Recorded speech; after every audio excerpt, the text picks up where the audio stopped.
I'm Joanne. This is the Turtle Stack, where I talk with guests about topics they love, even though I don't know much about it. We use 2 guidelines, no slamming, no selling. So we do our best to keep focused on the positive instead of tearing something down and without pushing agendas. We just want to focus on having an open mind to something new and building up the things we enjoy. Let's get into it. So this week I am here with a repeat guest. We are welcoming Chelsea back.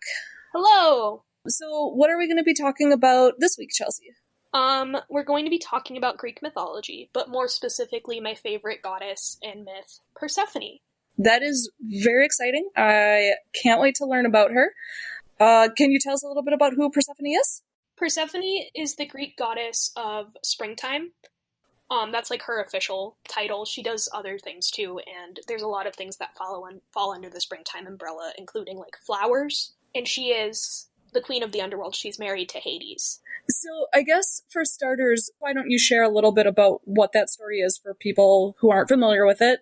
The basic current version that we have is this girl, Persephone, is just hanging out in her field of flowers with the nymphs that her mom, Demeter, deemed safe enough for her to be with. Like, Demeter didn't want men being near Persephone or anything like that. And this guy, Hades, sees her and is like, oh, I like her. She's really pretty. I want that girl. So he goes and he kidnaps her and takes her down to hell with him because he's the ruler of the underworld, the god of, not the god of death, but the god of the dead, which is a big difference, which involves the fields of Asphodel, which is, I guess, the closest approximation would be Purgatory, Elysium, which is their version of heaven, and the fields of punishment, which is their version of hell. And that all collectively comes under the umbrella of the underworld. I know I might say the word hell a few times here. What I actually mean is the underworld. Mm-hmm. What follows is basically how we got the seasons. So one day Demeter comes and she's like, oh, my daughter's gone. Where is she? Starts freaking out, finds out that she's with Hades, and Hades is refusing to give her back. And Zeus has to get involved at some point. But basically, Demeter throws a bit of a hissy fit. I call it a hissy fit. I'm sure to her that would have been a completely reasonable response. Right. Especially in this version of the story. And Demeter is the goddess of the harvest. So she has reign over summer. And this is the first time that the humans lose summer because she goes into like a depression. So we go from full-blown summer to winter. Crops are dying, there's no food, everything sucks, people are dying, and Zeus is like, alright, listen, Hades, you gotta give the girl back. Demeter's upset, the humans are dying, there's no food, everything's in chaos, you gotta fix this. And Hades is like, no. And Zeus is like, too bad, she needs to come back. And so eventually Hades is like, fine, whatever. But he has one of his people offer her 6 seeds from the pomegranate. She eats them, and when she comes back up to the living world, the seeds keep her tied down to hell. So that's why we have the 4 seasons. The 6 months that she's gone are fall and winter, and the 6 months that she's back in the world of the living are spring and summer. Because Demeter's happy her daughter's back, and then Demeter's sad that her daughter's gone. Oh, so, like, according to this legend, were there no seasons before that, then? It was pretty much consistently summer, springtime, and winter and fall were created through Demeter's depression. Wow, I've never heard that before. That's a very interesting take on seasons. Yeah, I enjoy that take a lot. However, actually one of my favorite things about Greek mythology is how there's so many different versions and how it changes over time through generations, word of mouth, different cultures. The further back you go, the more the stories change. And from my understanding, one of the oldest forms of the story is completely different. The core concepts are the same, but the context changes drastically.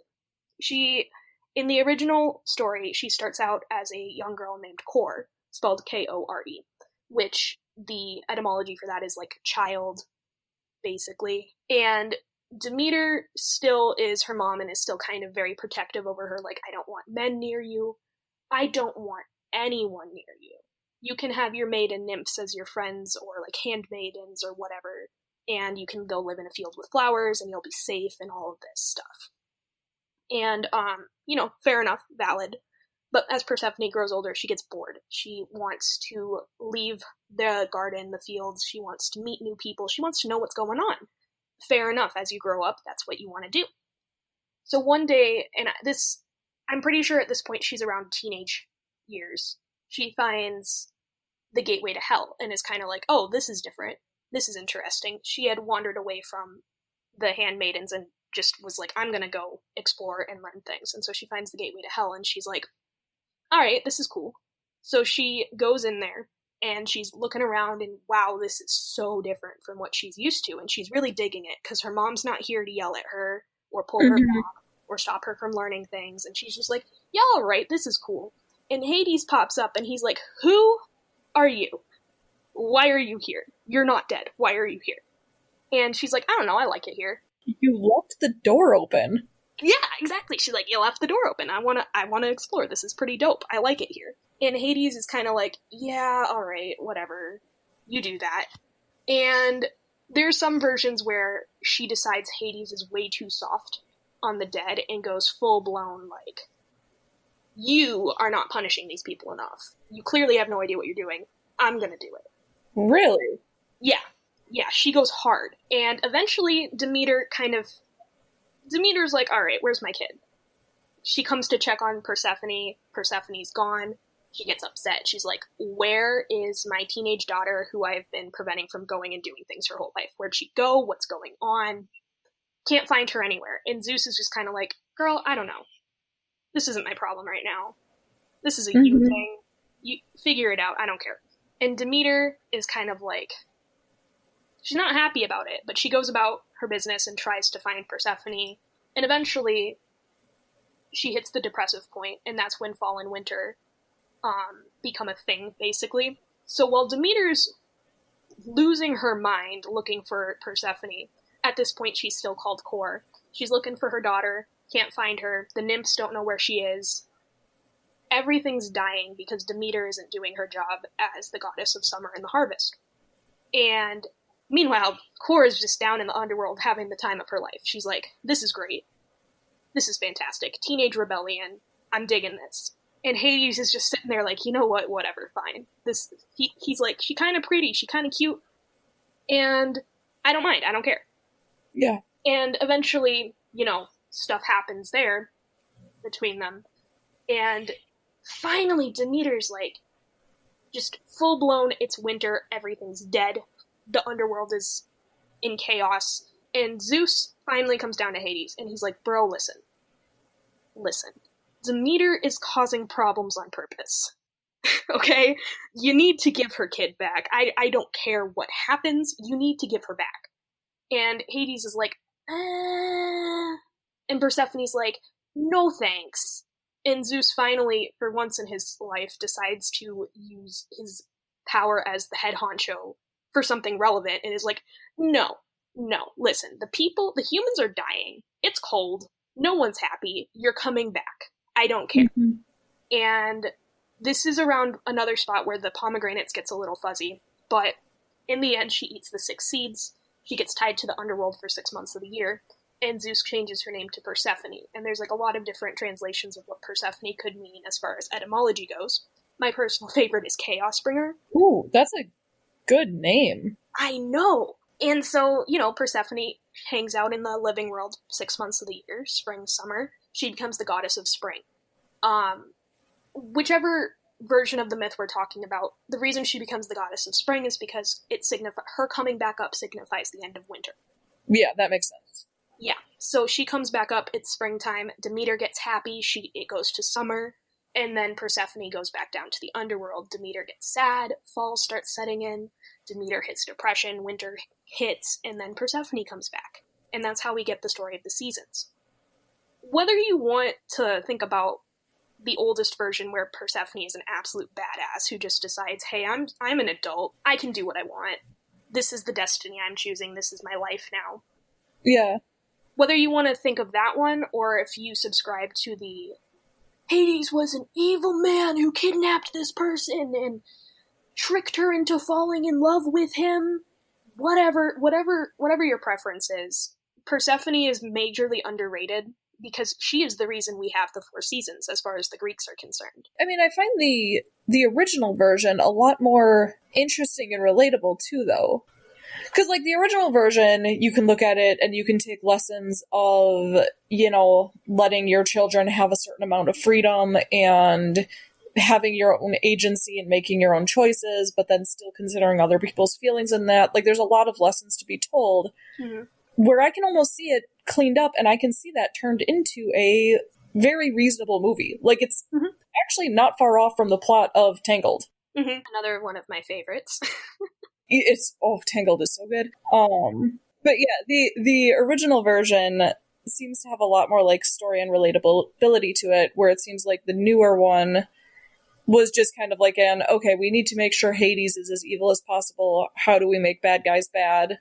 At some point, people went from respecting death and seeing it as like a rite of passage, as a natural part of life, to seeing it as the ultimate punishment. No one wants to die. Yeah. And then this also gets into the god of death versus the god of the dead.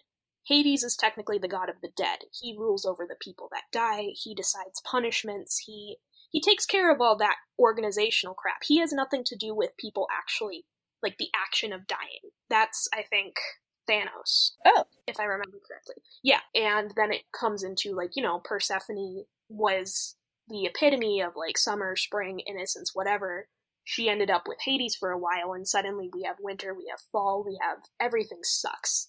So of course it must be his fault. And so we lose all of the meaningful bits of, like, coming of age, autonomy, learning about personality, and acknowledging the fact that a woman can be powerful, because by that point, Persephone's the one running everything going down in the underworld. We lose all of that because, whether it's because the stories get trimmed down, the least interesting ones get lost, the old one makes the most sense. Yeah, I would definitely agree with that part.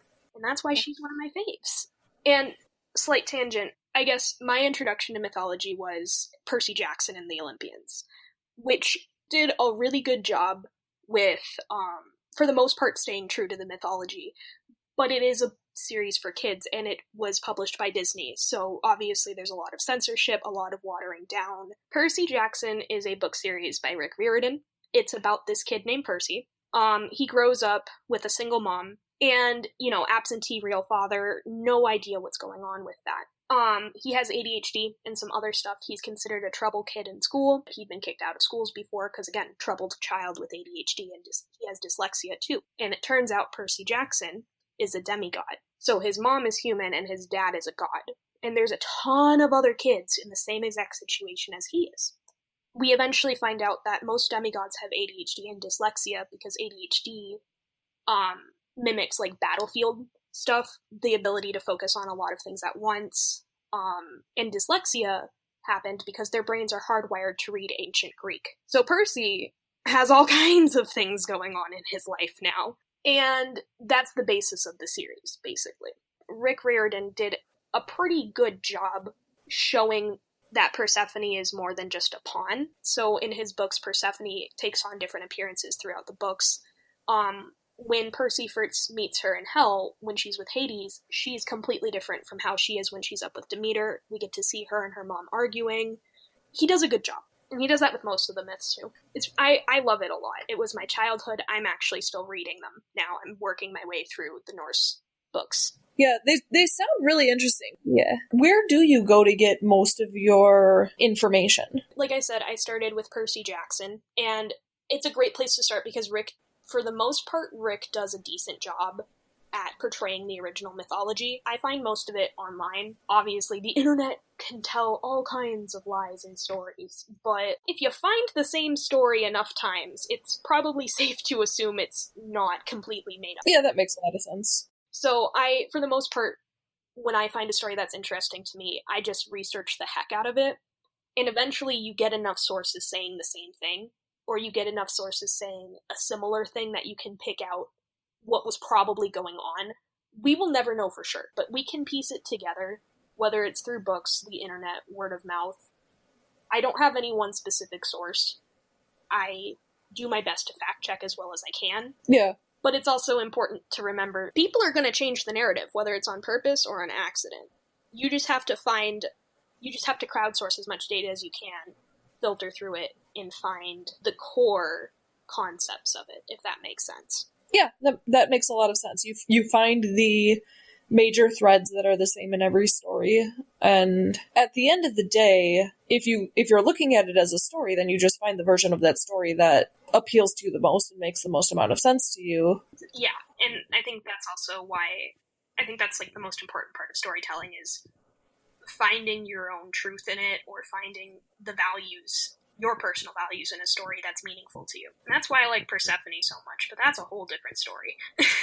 I mean, do you want to elaborate on that statement a little bit? Yeah, I will allow you to edit this as much as you find appropriate. My mom had control issues. I'm sure the intent was good, both on Demeter's part and my mother's part. But there's the similar thread of being stifled, wanting to explore and not being allowed to, being held back. And eventually you just do it. And Mama ain't too pleased about it. Yeah. And you have to find a compromise. But you're still your own person. And you gotta find who you are. So I relate to her journey as far as starting with not being allowed to explore, not being allowed to find myself and learn about the world around me, to one day being presented with an opportunity to change that, taking that opportunity.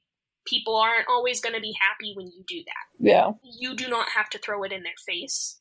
You can compromise. You have to find the best solution for everyone. And in the case of Persephone, that was, I do not want to be stuck in that field for the rest of my life. Mm-hmm. She's like, I found all this cool stuff.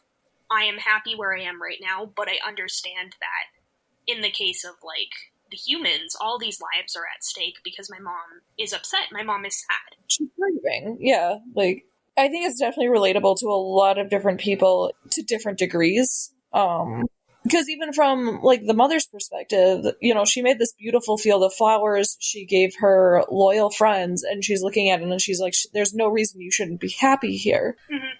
And then that gets rejected. And it's like, I can sit back and I can see both sides of the story where both people are like, this is ridiculous. Why are you behaving this way? Why are you doing this to me? And yeah, eventually you need to sit down and talk it out and find a compromise. Find a compromise and learn who you are, learn who you want to be, and accept who another person is. And so yeah, I can see where specifically having a childhood where you are sheltered and controlled in a certain way, it hits especially hard to read a story like that and to see the outcome. Mm-hmm. But one of the things about this story too is it's, especially in the original older version, mm-hmm. It is kind of a happy ending. Like, we have winter, and winter sucks. The world would be boring if everything was the same all the time. I don't know that I agree, but I understand the concept. I don't know. I personally would not want to be stuck in eternal summer, but maybe that's just because it's not my favorite season. Yeah, it is absolutely my favorite season, hands down. Yeah, that's fair. But the point I was going to try to make is that the ending does come to a conclusion where Persephone gets to go to the underworld for a certain amount of time and enjoy that life, and she comes back, and I wouldn't think that she would hate the Field of Flowers so much, knowing that she has the opportunity to leave. Yeah. Mother is getting to spend time with her daughter. You know, like, they actually did have a solution that's workable for both people. Mm-hmm. And Zeus does his job for once. And Zeus does his job. And I just think it's really interesting to see how these things change over time. And I think at the end of the day, whatever your perspective on her story is, whichever story you prefer, whichever one you believe to be the true story, Persephone is a pretty powerful player in Greek mythology. She is the reason we have the 4 seasons. She is the wife of the god of the underworld. Whether you want to subscribe to the idea that she is the one running that place, she is in charge, or she is married to the guy in charge. She has important roles in mythology, and I think she gets brushed aside a lot. Yeah, it's definitely a name that, like, I have heard in passing, but I couldn't have told you a single thing about her. Right. But yeah, so she's my favorite goddess, and her story is one of my favorites, partially for relatability, but also I think the way it's, again, I can't stress this enough, I find it so interesting the way it gets changed throughout time and the reasons it might have changed. Was there anything else that you wanted to add or share in conclusion? I think that's kind of it. Yeah, that's perfectly fine. I think you shared your Instagram. It is a private account, so okay. I will say that they have to search it and request to follow, but I accept follows pretty easily. Excellent. Do you want to share what it is once again? Yeah, so it's pomegranate flowers. Can you guess why that's my username now, Joanne? I get it now! Oh, wow. Wow. She is my favorite.